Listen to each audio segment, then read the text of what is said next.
Now I'd like to enter a fun little segment. This is towards the end of the show that we're gonna call Speculation Zone. And this is where Speculation Zone. This is what we're gonna talk about. Soundbite, nice. Yeah. No, next time I'm gonna make sure I have we need soundbites. yeah. We do need Yeah, soundbites. just Please. The DJ textbook, giving you all the internal secrets. All of them. So what we're gonna discuss is I have a few companies in mind. We're gonna talk about Jumia. Everyone knows what Jumia is in Africa. It's very wide on this continent. And Twiga Foods in Kenya. Hey, And Twiga Foods, the mandams. We're going to discuss where we think these companies are gonna end up, what we think their plan is for the next couple of years for them to be able to dominate the market, or if they're even planning to dominate the market. And what are your thoughts, both of you? Let's just start with Jumia. What are your thoughts on Jumia? I have very strong opinions on Jumia. Yeah, I've actually gotten some recent news about Jumia, which is not like news. It's not old new news that they're pulling out of Tanzania, which makes sense. Doing foreign business in Tanzania is ridiculously difficult. I know many people who have tried and have failed spectacularly. But their investment in Kenya and in Nigeria is still going on strong. So from what I've seen, the direction is they're still going to keep burning money until they get the market share. But their COVID pivots, they've done very well. With their COVID pivot, they've really actually turned it around, and now they're getting more traction than I think they had before. So Jumia is really aiming to be the Amazon in Africa, and as AWS is coming and Jeff Bezos is probably going to bring Amazon this way, there might be some interesting deals coming up soon. That's what we That's what I think. That's just my speculation on the matter. No, it's speculation zone. Okay. So, speculation-wise, I have problems with Jumia. I think, first of all, credit to them. It's incredibly hard what they've achieved. Oh, 100%. Really hard. Yeah. So Yeah. hard. Man. Someone has had headaches every day trying to build. Every day For for the years. past, like, Every day, How- intense headaches, migraines. I think about the logistical issues. I think about the onboarding, the e-commerce. Like it's ridiculous. Okay, so well done to them. But my problem isn't with Jumia per se. My problem is with e-commerce and like the type of investments that these people are making. Okay. So it's we've compared it to Amazon. Amazon, you copy pasted it from it's like a African Amazon. It's been called. That's what it is. So, but the environment that Jumia is working in is so different. Like it's so It different. is. It's crazy, and maybe my imagination runs wild, but I think Jumia shouldn't have tried this Amazon approach in Africa because it can never work. One, for a simple reason as we don't have postcodes. at all. For That's just a true. simple reason as we don't have postcodes, Yeah. right? Like you literally cannot order something on your phone without having to call someone and direct them to your house for a couple of minutes, right? That's number one. Number two, the environment that they came into as an e-commerce platform, like the entire e-commerce realm, was just focused on such a small portion of the population. So for example, if I launch an e-commerce platform in the USA or the UK or another European or developed market, you'll find that my addressable market could be almost 80 to 90% of the working population. They can afford to just order something small, right? Here you have what Maybe I would say 10%. in Kenya, I Yeah. would say what you have, let's say maybe 30 or 25 million working active people. And of that, how many are actually, middle class or people that have, enough income and disposable income to actually afford an e-commerce purchase. You'll find it's so ridiculously small. Like I can't even best estimate, I would say you're looking at about maybe 5 to 10% of the entire working population in the urban areas that you're looking at. Only who can urban afford areas, this, yeah. right? So the comparison, like the macroeconomic comparison between Amazon and Jumia, like they're just so different. impossible that you can't do it, right? So you have a company that has, started in Africa and they're only looking for a tiny portion of a market that, it didn't even exist as an e-commerce market Before. like 10 years ago, right?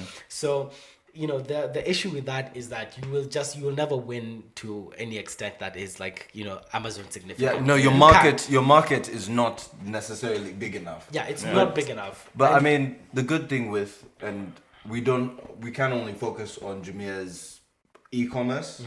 We have to focus on the ecosystem of Jumia because they do food, they do travel, they were doing real estate. I'm not entirely sure about that. I think they rebranded that. I don't know if they spun it off. Yeah, but I mean, as an ecosystem, because the e-commerce thing, we know that they've been burning money for years now. Yeah. Still burning money. Yes. Still burning money strong. And I commend it. Compare that to Twiga. Compare that to Twiga. Just quickly on Jumia, just before we move to Twiga. Yeah. I do think over the recent years they realized it. Yes. Which is why I think they rushed to the NYSE to sort of exit. Yeah. I don't think they plan on, from what it seems, I don't think they want to become profitable. So recently, and I realized that Amazon actually vets every single vendor that comes on very intensely. diligently. Yeah, like it's not quite just like click a button, you sign up, you wait 48 hours, and then you're allowed to like post whatever product you have. Amazon has a very, very strong vetting process. And that's so that they can copy your product and sell it themselves. Yeah, but neither here nor there. The point, what that brings about is this thing of trust. When you buy something on Amazon, you are guaranteed almost 99.99% of the time what you see is what you're going to get. It's not wish. And when they say that you're going to get it within 2 days or 1 day or a week, you will get it. That's the way that Prime comes in 1 hour. Exactly. Because of the vetting process that they do, they're able to keep a tight knit on the millions of products that they have on there. Therefore, when you go to Amazon, you're not worried like, is this a fake? When you go on Jumia right now, and you just type in anything, generic, everything is like generic, some random thing, and then they say, oh, it's globally shipped, like it comes from abroad. There's a product I tried to order. Yes. I tried to order a product on Jumia just the other week, and they told me that it's in Kenya. And I didn't care if it was generic or fake or whatever. I just needed this product. Just like, give me the thing. Yeah, and I needed it now, and I couldn't find it anywhere else. But they told me it's in Kenya. Yeah. So I clicked, order. 1 day passes, order is not confirmed. So the thing passes, I realize I'm not going to get this order. I tried to cancel it. They're like, you can't cancel it now. It's past past like a so you have to cancel it when, someone contacts you to deliver it. I'm like, that's fine. Little did I know that this product that they said is in Kenya, they don't have in stock. It was being shipped from China, and it was going to take 4 weeks. I needed it in 1. So like, when you have an experience Amazon like could that, never. Amazon could never. When you have an experience like that, it's like, why would I ever use you? I mean, even if it's cash on delivery, you just don't need that headache. No, it's not worth it. It's not worth clicking order. No, I've ordered things from the global, and I ordered it. And I forgot. Yeah. Genuinely. No, I actually forgot. And a random number called me and it's like, I have your package. Where are you? And I'm like, I'm halfway across town. Now, how do I get this sorted out? And they're calling you like a month later. Yeah. No, it was legit 6 weeks later for one item. So I do think that's a problem. However, on the good note, I think they realized this. Yeah. So they exited. And I think their plan is they want to sell the infrastructure. Yeah, they're going to. Amazon is going to come to Africa. Yeah. This is without a doubt. Yeah. Jeff Bezos needs world domination. Everyone Lord needs world Bezos, domination. man. Lord Don't Bezos steal your coming. Bezos is coming. That Watch out. Market cap needs to go up. Yeah, it needs to go up. I mean, he's growing like crazy right now, but at some point, growing outside is going to cap off a bit. A lot of regulatory challenges with like the EU and stuff. Then he's gonna be like, Africa. The final frontier. The final frontier, right? So when he comes, I think Jumia is going to try sell the delivery and warehousing infrastructure that they've built. Because it's no small task. Africa really is very many countries. Yeah. And these countries, the way they're segmented, there's nothing. each one has there's no structure. that's there to follow. Yeah, there's no standard structure Yeah, for the so- entirety of Africa. That investment of coming in. I mean, and it is building kind of being liberalized now with Yeah. the free trade agreement, That's where exactly- they're trying to that's true. liberalize everyone's goods and services, like to be traded across the continent, but it's still super nascent. And Exactly. what Jumia accomplished, that I think that's the biggest feat. Exactly. Yeah. Just being able to even claim they can give you something when you order it online. That's a Yeah, that's a that's a just lot. just pass it, just with no that postcodes. claim in it, Yeah, that's with no- that's huge. Even just getting people merchants who are like, I can actually sell on Jumia. Yeah. That's an accomplishment. That's huge. Actually, so let me not lie though. Like, and I think that's what they're also changing is nowadays signing up on Jumia. I think they've like really cut down on it, and now they're trying to whittle down the herd of all this useless Chinese vendors and stuff. nonsense. Yeah, Because I realized people are actually just posting products that they that they don't have, they don't sell, and then there's drop shipping through China exactly. on Jumia, which is not good. Which But is- now speaking of that, so now Jumia is like sort of like the sort of bad side of unwanted side of where a startup should be. Yeah. And then there's Twiga Foods, which is now like The star child, the golden boy. golden boy, yeah. or golden person, golden Yeah. girl. Yeah. Yes. The comparison I was gonna make is that now that like 5 to 10% of addressable market that Jumia has. Twiga Foods is like 90%. Yeah. Twiga's food, like they weren't copy pasting like there's no Twiga Foods anywhere else that they were That's like, let's true. do it. They were like we see this market, we understand this market, we see the gaps within this value chains within this market, so let's just start solving it. So they started solving it, and the potential was stupid. Yeah. The potential isn't just Kenya. In fact, to be honest, I 1,000% still don't understand what Twiga Foods do. I think I know what they do. Like what they do seems to me so simple. I'm like, how is this innovative? How Exactly. are they It the seems guys? so simple. I'm Exactly. like, how is this innovative? But I guess those are the ones that are winners because Yeah. because the simplicity of it implies that everyone. The simplicity of it assumes that anyone like getting on board with it and using it, and the delivery mechanisms are also super transparent. Yeah. And that's one thing Jumia doesn't have: transparency. Yeah. So these guys are super transparent. Like Yeah. you can see what they're doing. You can see how they're doing it. You can see it's working, and you can see the scale. The scale is what boggles you because right now they'll probably tell you like we're after 90% of this addressable market, but even just getting 5% means that we're already going to be like the one of the most massive players in the industry, and they can take this and they can take it to other African countries, even exactly. other emerging market countries. Yeah, no, it's not just they can take it to countries in Latin South America. America. They can take Southeast Asia. Oh, Middle yeah. East. It is something that It's is a quite replicatable interplanable thing. between Yeah. a lot of fields. So I think the simplicity of it. Maybe you can tell us what they do. I'm not. No, like, I also don't 100% know what they do because you hear Twiga Foods and I know they're very successful at what they do. We all know that. Yeah. We've But seen those seed rounds, man. Yeah, I do know that they basically connect the farmer and the merchants and the vendors. So they're like they're in the supply chain. Yeah, so they're of the link. goods, of Yeah. agricultural goods between farmers Yeah. and the marketplace. Yeah, and the way they did it is so compared to how other people were doing it. The way they did it is like very, what do you call it? Streamlined. Yeah. And Full whatever. traceability. Full traceability, everything. transparency. Yeah, like And- you know where your tomato came from. Yeah. And you know that the person who grew this tomato and sold it to Twiga Foods was getting a decent part of the revenue. Exactly. And that's one thing I do think is why they're extremely successful is in farming, and we are all in Kenya, we're a farming country. But- Agricultural. Yeah, We're an agricultural market. Yeah, that's true. And when the issue with farming right now is as much as you farm, it's very hard to make money off your produce. You can grow the best tomatoes, you can grow the best onions, whatever, but there's always that middleman who'll come and say, no, we're only buying this at 5 bob a kilo, some random nonsense.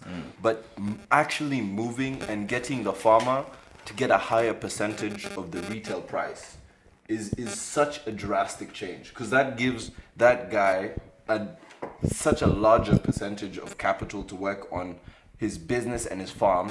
And instead of thinking, okay, next season what am I planting, you're giving them the ability to think, okay, in 5 years, where's the farm going to be?